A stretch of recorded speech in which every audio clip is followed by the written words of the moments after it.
Little mischief maker Winnie's speech was incoherent and inexpressive. He stuttered and lisped. His father considered Winnie a bungler whose outrageous behavior erased any hope for a successful future. Teachers regularly punished him for excessive talkativeness. His grandmother called him a runt, and his mother was cold and distant. However, contrary to his father's predictions, Winston Churchill turned out quite well.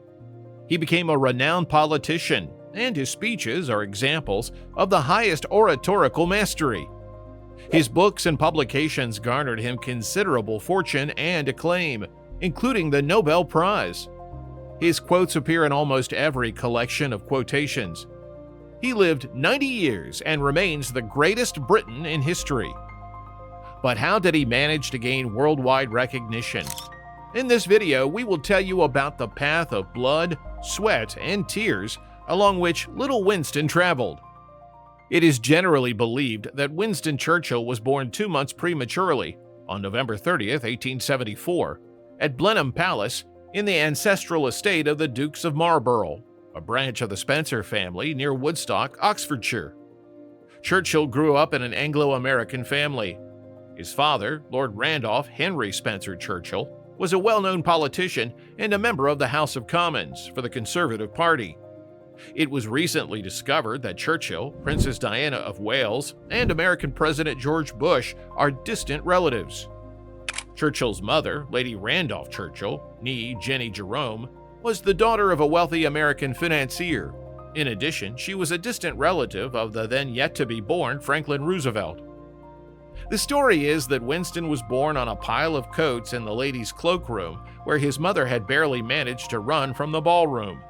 Lady Randolph Churchill didn't want to let pregnancy stand in the way of attending the ball. Or perhaps the situation was not like that at all. Indeed, the story of Winnie being born in either the ladies' changing room or the toilet is a widespread myth. It is unknown why it was created, to strike at the reputation of an outstanding Briton, or simply for a laugh. In any event, based on Roy Jenkins' work on Churchill, we can confidently say the following. He was born on November 30th, 1874, mainly by chance, at Blenheim Palace in an exceptionally dreary bedroom. A week before giving birth, Jenny suffered a fall, after which she endured a rough carriage ride. These events led to Winston's early birth. However, there was indeed a ball on the day she went into labor. His parents paid little attention to Winston. His father was busy with his political career, and his mother was more interested in her social life. Therefore, Winston's upbringing was handled mainly by the nanny, Elizabeth Ann Everest, whom he affectionately called Womb. She loved her charge and was one of Churchill's close confidants. Winnie retained his love for her all his life, as evidenced by the fact that her portrait was an integral feature of all his offices. What is really worth knowing about the future orator is that he was a stutterer, an extremely talkative stutterer. This trait nearly drove young Winston's teachers to despair. When he was 8, Winston was sent to St. George's School. He was a sickly and disobedient child, intelligent but unaccustomed to disciplined study. A widespread myth is that young Churchill was an incorrigible underachiever. Yes, he was weak in mathematics, ancient languages, and French, but he earned top marks in history. In addition, he won a fencing championship and received an award in the subject of declamation for reciting from memory several stanzas of Macaulay's Lays of Ancient Rome. In his youth, Churchill fell in love with the English language and learned to wield it masterfully. He realized that this noble language was his native tongue, the language of the British people. Churchill often misbehaved at school and was subjected to corporal punishment, which was quite common in such institutions back then. He was repeatedly flogged with rods. When his nanny discovered this, he was transferred to another school. In 1886, at the age of 12, he suffered from a severe case of pneumonia. Thus, indiscipline, weak health, and questionable success marked his studies. My schoolmates at Harrow diligently mastered Latin, Greek, and other wonderful things, but they taught me English. It was believed that blockheads like us were incapable of learning anything but English. My early life, 1930. And so, the fate of Winston, who was on the verge of becoming the family's greatest disappointment, was predetermined. Assessing his poor health and modest academic achievements, his parents decided to send Winston not to Eton College, where men from the Marlborough line traditionally studied, but to the less prestigious Harrow. There he enrolled in a specialized military class intended for those preparing for military service. Most likely, young Winston was well aware that it was not his achievements that had gained him admission. In 1893, Churchill barely managed to gain admittance to the Royal Military College at Sandhurst. The Army was attractive to the almost graduate of Harrow. Even in childhood, Winston's favorite game was playing with toy soldiers. Despite his frail health, he was fond of horseback riding and outdoor sports, and fencing came easily to him. An officer's rank in the Royal Army seemed much more attainable than a career in the civil or diplomatic service. But it required passing an exam. Winston was confident in his abilities, but almost failed the test, barely scoring the minimum required to enter the cavalry, where the level of required academic knowledge was significantly lower than that needed for the infantry, artillery, or engineering troops. In those days, legends were told about the incompetence of English cavalrymen. They used outdated tactics and received insufficient training. Lord Randolph intervened, insisting that Winston retake the exam. He hoped that his son could get into the more prestigious infantry. Winston obediently took the test again, but this time he didn't score high enough for even the cavalry. Lord Randolph hired a military tutor who instilled enough knowledge in Winston for him to score a passing mark on the entrance exams to Sandhurst Military Academy in June 1893. A terminally ill Lord Randolph resigned himself to the fact that Winston would be in the cavalry, but he let his son know how disappointed he was. For many years, I was confident that my father's experience and intuition had allowed him to recognize in me a natural gift for military command. But later I was told that he simply considered me insufficiently clever for a career in law. My early life, 1930. Upon graduating from Sandhurst in 1895, Winston was commissioned as a second lieutenant. In the same year, he faced two heavy personal losses: the deaths of his father and his nanny. On January 24, 1895, shortly after he and his wife returned from a sea voyage, Lord Randolph passed away. Upon arriving from Sandhurst for the funeral, Winston demanded a full account of the illness that had carried Randolph to the grave. He did not show the slightest embarrassment when he learned that the cause of death was considered to be an advanced stage of syphilis. Churchill deeply loved his beautiful mother and admired her devotion in caring for his father during the last years of his life. Suspicions of the numerous infidelities that preceded this display of wifely commitment did not change his attitude toward her. Moreover, he seemed entirely unbothered by her indifference toward him. She did not show maternal affection. Lord Randolph Churchill had also not expressed paternal feelings. Beyond simple coldness, he was harsh with Winston, probably believing that constant criticism would help his son overcome the flaws that had spoiled Lord Churchill's own life. Meanwhile, young Winston lent a helping hand to his dear nanny, Womb. When the Churchills dismissed her with a meager pension after 19 years of service, Winston tried to set aside funds from his modest allowance to help her. One thought tormented him. This was cruel and unfair. Just 4 months after Lord Randolph Churchill's death, Womb was struck down by peritonitis. Winston hired a doctor and a nurse and was by her side in the last hours of her life. He then paid for her funeral, burial plot, and tombstone, and even arranged for ongoing care of her grave. He believed that his mother should have taken care of all of this, but he did not express the slightest reproach toward her. Elizabeth Ann Everest was gone, and this was Winston's personal tragedy. My nanny was my confidant, my dearest and closest friend. My early life, 1930. But life had to go on. Winston excelled in drill training, horseback riding, tactics, and gymnastics. These achievements were more than sufficient for assignment to the 60th Infantry Regiment. However, instead of the infantry, Winston chose a slightly different path in the cavalry. the then very fashionable 4th Hussars.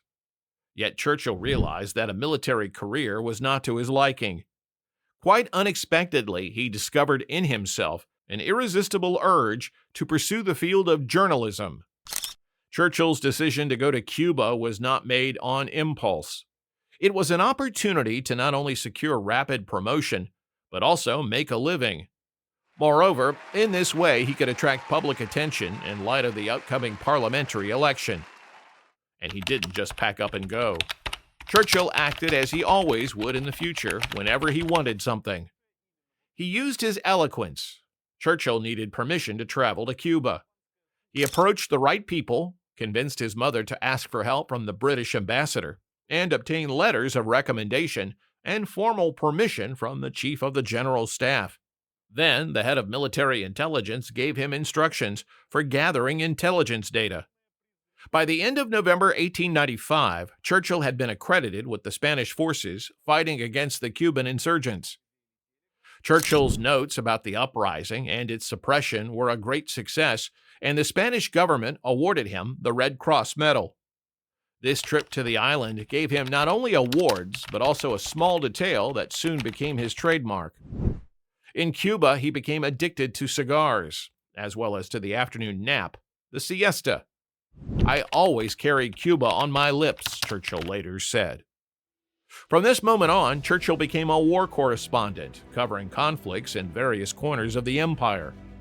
His articles were remarkably detailed for those times. Churchill's honesty attracted readers. Though he fully supported the British Army, he often sharply and openly criticized its actions.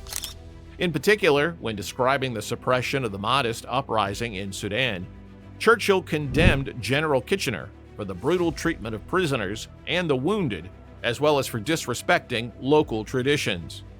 Having gained fame as a war correspondent, Churchill returned to his regiment.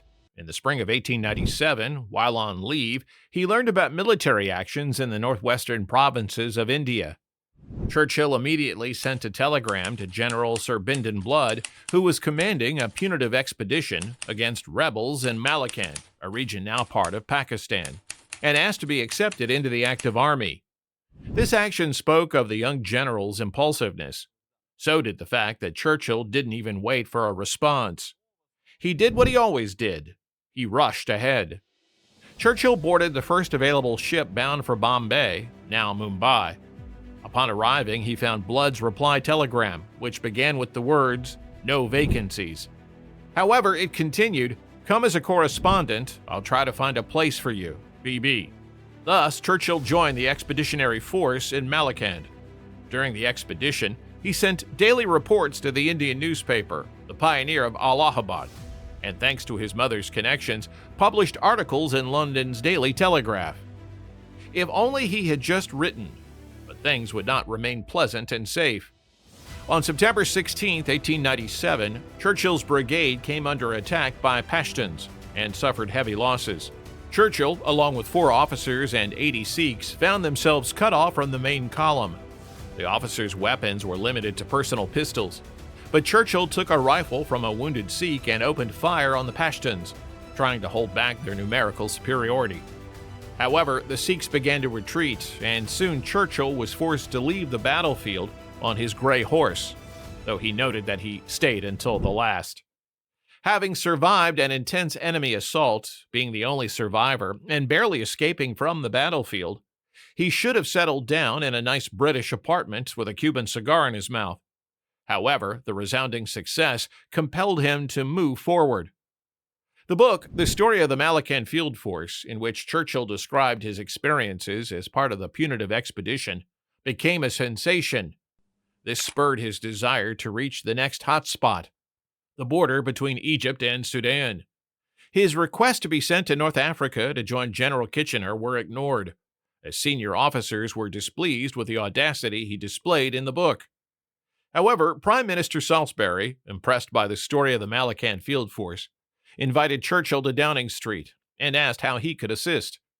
Churchill immediately requested an appointment in Egypt, so Salisbury wrote to the British agent in Cairo. A position was found in the 21st Lancers, and Kitchener did not object. Churchill departed for Cairo so quickly that he didn't even notify the command of the 4th Hussars about his transfer. Awaiting Winston was yet another journey along the razor's edge. In 1899, as a war correspondent for the newspaper Morning Post, Churchill arrived in South Africa, where the English were at war with the Boers, settlers mainly of Dutch origin. While he traveled on an armored train with a detachment of soldiers on reconnaissance, the enemy attacked the British, and Churchill was captured. He was sent to a camp in Pretoria, though he escaped one night by climbing a fence. The Boers announced a reward for Churchill's capture, and other British journalists reported this in their newspapers. England followed the unsuccessful search for the fugitive, who hid for several days in a coal mine before making his way in a freight car to the Portuguese territory of East Africa.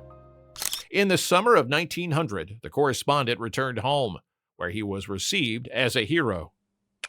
Here ends Churchill's military youth. Ahead lies the beginning of the real war. Politics is not very different from the military. Here, too, is a hierarchy, armies, and enormous risks. After returning to Great Britain, Churchill decided to devote himself to political activity. In 1900, the 26-year-old was elected to Parliament as a member of the Conservative Party. That same year, he published his only novel, Savrola, which takes place in a fictional country ruled by a cruel tyrant. Opposing him is the main character, Savrola, a Democrat and supporter of reforms. Many critics agreed that Savrola reflected Churchill's own character traits and views on life. The first 10 years of Churchill's parliamentary career were full of unexpected statements and conflicts. He called for mercy toward the defeated Boers, criticized the increase in defense spending, and regularly entered into conflicts with his fellow conservatives.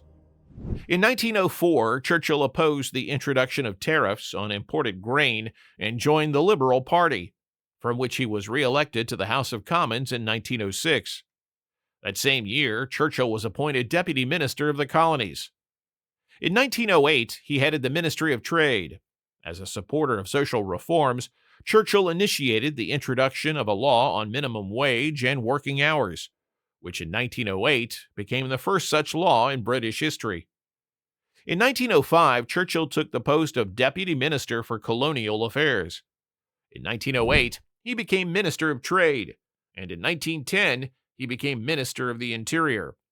In this capacity, he acted as a supporter of social reforms. People now living in Britain should be grateful to him. After all, it was at his initiative that a law was passed for the first time in Britain, establishing norms for the length of working days and wages. This law was a significant step forward for workers. Previously, the working day could last 12 to 14 hours without guaranteed pay for overtime and without the right to rest. With the new norms, people experienced more stable conditions, limited working hours, promised pay, and protection from excessive workloads. This significantly improved their quality of life.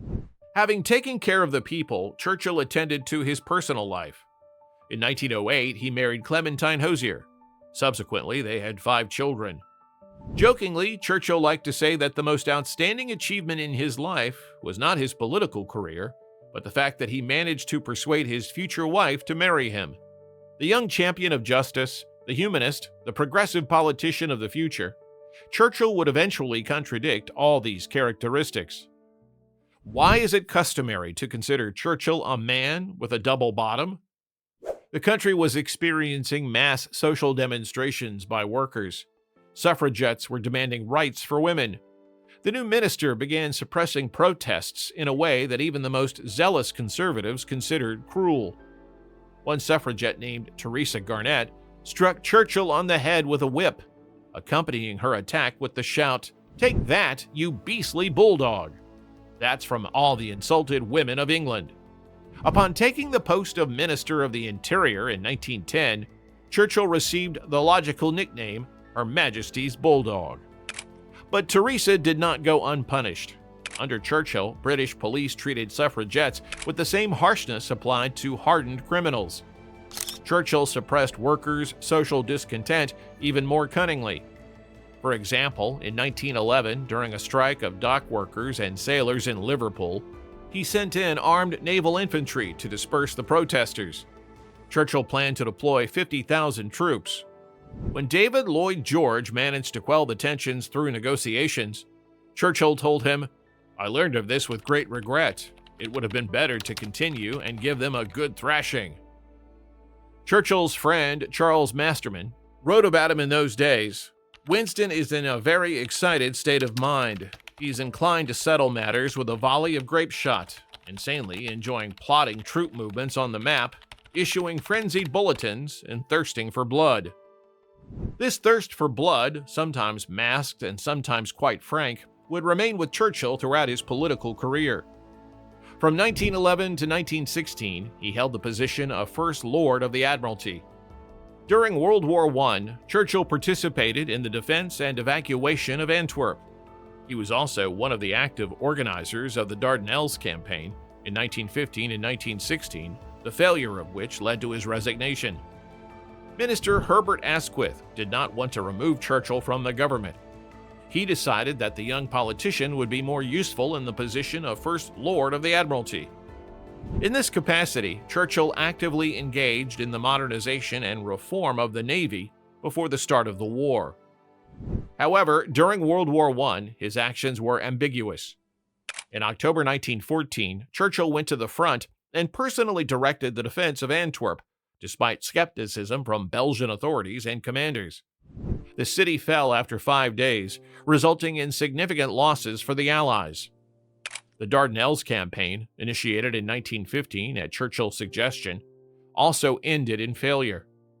Taking responsibility for the setback, Churchill resigned from the government and went to the front, commanding the 6th Battalion of the Royal Scots Fusiliers. During World War I, Churchill promoted the idea of creating tank forces in Britain, despite the skepticism of many. After a brief stint at the front, he returned to the government, becoming First Minister of Munitions and then War Minister. Churchill perceived the Bolsheviks' rise to power in Russia as a personal insult. First, Russia's exit from the war deprived Britain of the opportunity to achieve victory through others' sacrifices. Second, those who came to power in Russia were the very people Churchill had previously suppressed while serving as Home Secretary. He feared that the Bolshevik contagion would spread to the British Empire, and he called for military intervention to strangle Bolshevism in its cradle.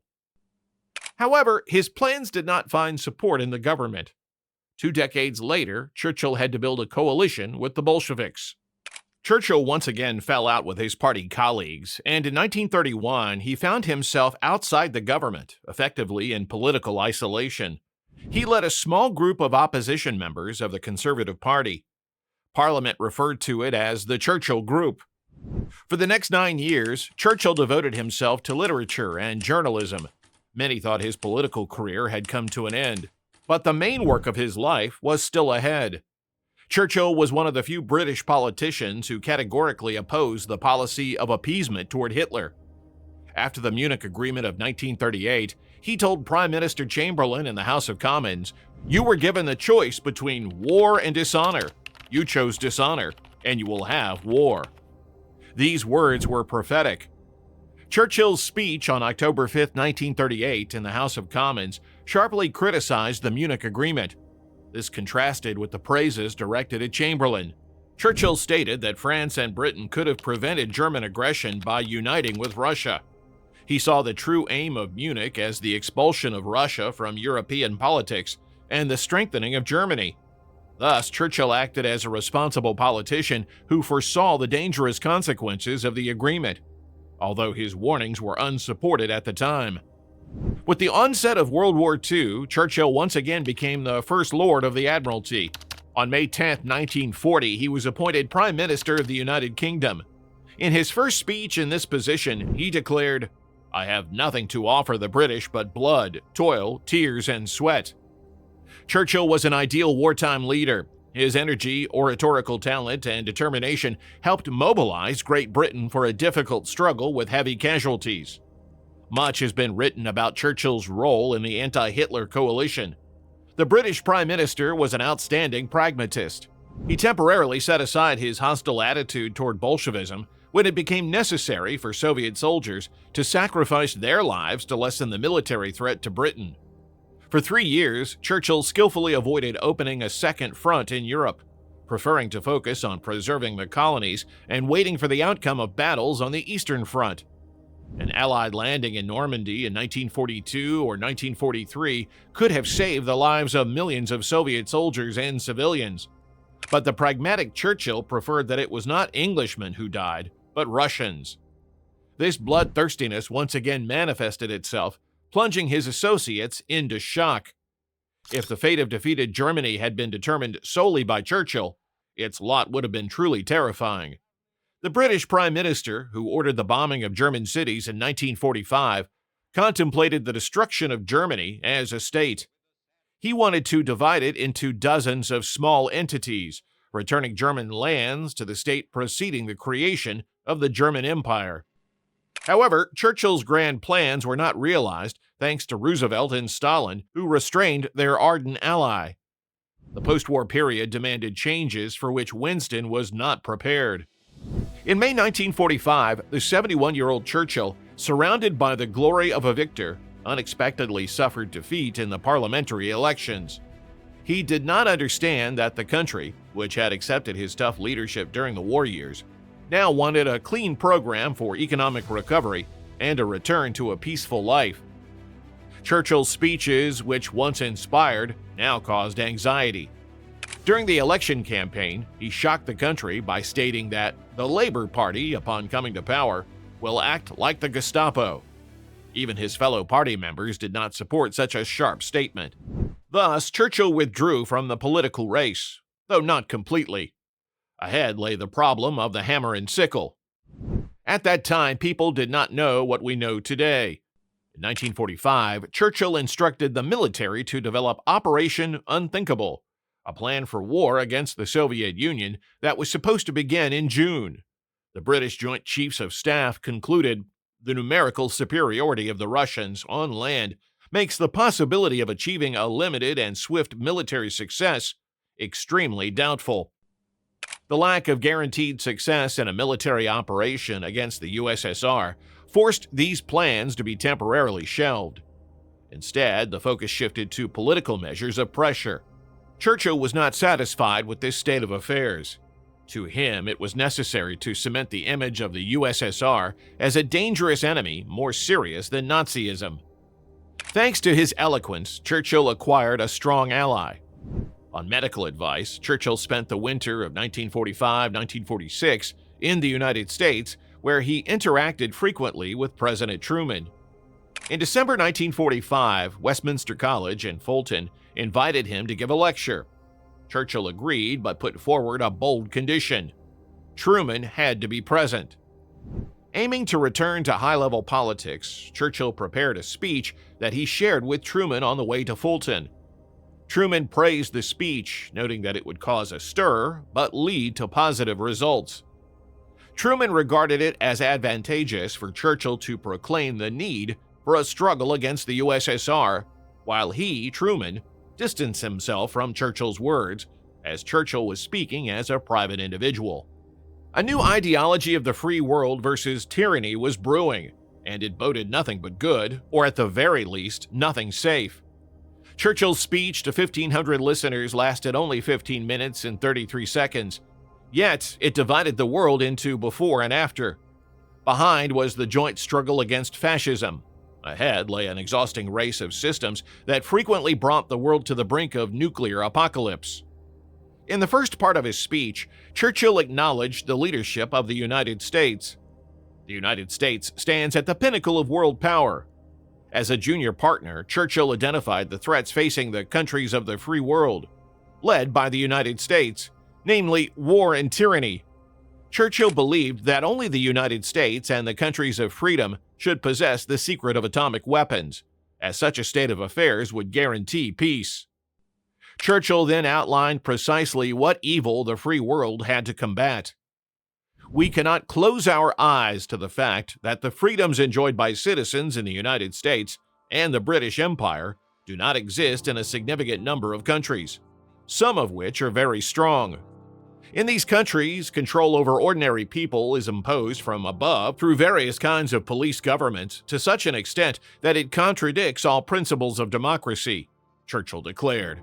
In the second part of his speech, the retired British Prime Minister directly named the Soviet Union as the cause of international difficulties.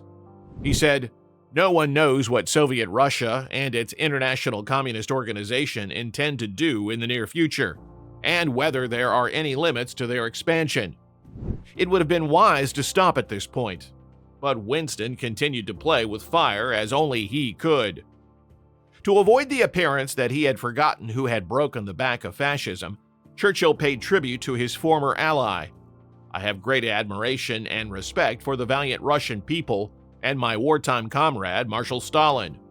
We understand that Russia needs to secure her western borders and eliminate all possibilities of German aggression. We invite Russia to take her rightful place among the leading nations of the world." Then followed the famous words that for decades became the main symbol of the Cold War. "From Stettin in the Baltic to Trieste in the Adriatic, an iron curtain has descended across the continent. Behind that line lie all the capitals of the ancient states of Central and Eastern Europe: Warsaw, Berlin, Prague, Vienna, Budapest, Belgrade, Bucharest, and Sofia. All these famous cities and the populations around them lie in what I must call the Soviet sphere, and all are subject, in one form or another, not only to Soviet influence, but to a very high, and in some cases increasing, measure of control from Moscow. Communist parties, which were very small in all of these Eastern European states, have been raised to preeminence and power far beyond their numbers, and are seeking everywhere to obtain totalitarian control." Having described the essence of the threat, Churchill outlined methods to combat it. "From what I have seen of our Russian friends and allies during the war, I conclude that there is nothing they admire more than strength, and nothing they have less respect for than weakness, especially military weakness. Therefore, the old doctrine of the balance of power is unsound." Thus, Churchill concluded that in order to oppose Soviet expansion, the countries of freedom must have overwhelmingly superior military strength, which would ensure mutual understanding with Russia. How did Stalin respond? Churchill's speech in Fulton left many with a gloomy impression.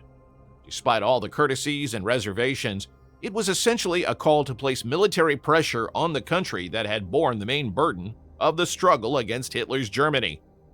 Additionally, many public figures in Western countries considered it a betrayal of the Russians. The logical assumption was made that the Soviet Union would not meekly endure pressure upon itself. The outcome of this confrontation could be a new war, which Churchill supposedly wanted to avoid. The world held its breath, awaiting Moscow's response. However, no hasty statements came from the capital of the USSR. Churchill's statements did not surprise Stalin, but the Soviet leadership did not want to accelerate events.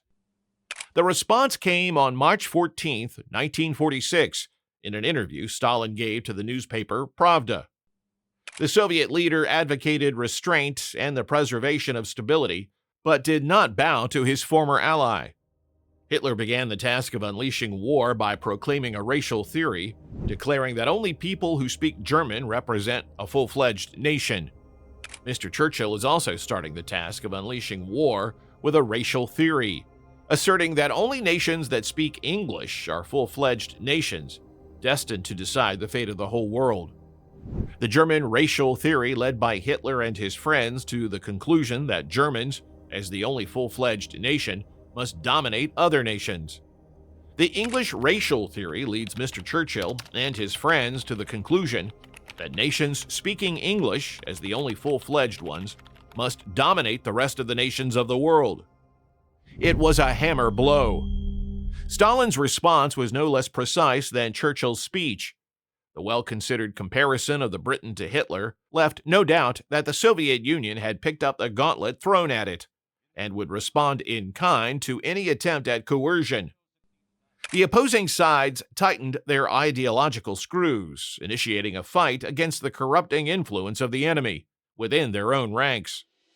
Churchill achieved what he wanted, a return to the position of one of the world's most prominent politicians, However, he was not destined to play the main role in the Cold War.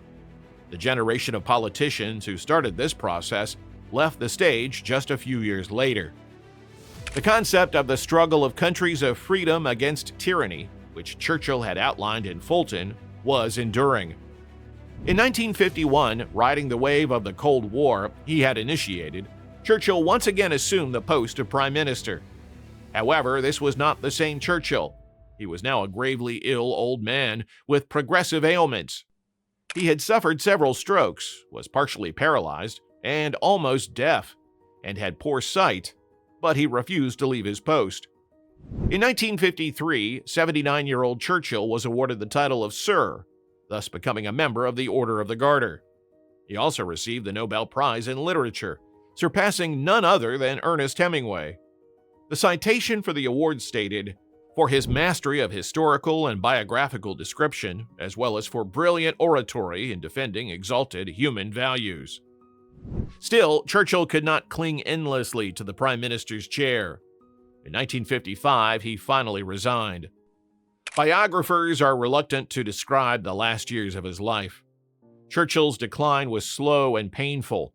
By 1960, he had stopped recognizing friends. He could not read, and his speech had become incoherent. Though Churchill constantly smoked cigars and consumed quite a lot of alcohol, he lived till the age of 90. He passed away on January 24, 1965, from a stroke. Queen Elizabeth II personally oversaw the organization of the funeral. All of England sought to bid farewell to Winston Churchill. The man who had extended the existence of the British Empire by several decades was buried according to a plan he had composed himself. He was laid to rest in the cemetery at Blaydon, near Blenheim Palace, where he was born. With his departure, the empire he had served, and of which he had called himself the last soldier, also faded away. Churchill's oratorical mastery was one of his most significant contributions to history, especially during World War II. His speeches, distinguished by power, expressiveness, and patriotism, lifted Britain's spirits and boosted their resilience in the face of the Nazi threat. Through the skillful use of rhetorical devices, Churchill created famous images and expressions such as blood, toil, tears, and sweat, "We shall fight on the beaches," and "This was their finest hour." These became symbols of resistance and victory. However, he left behind more than quotes and publications.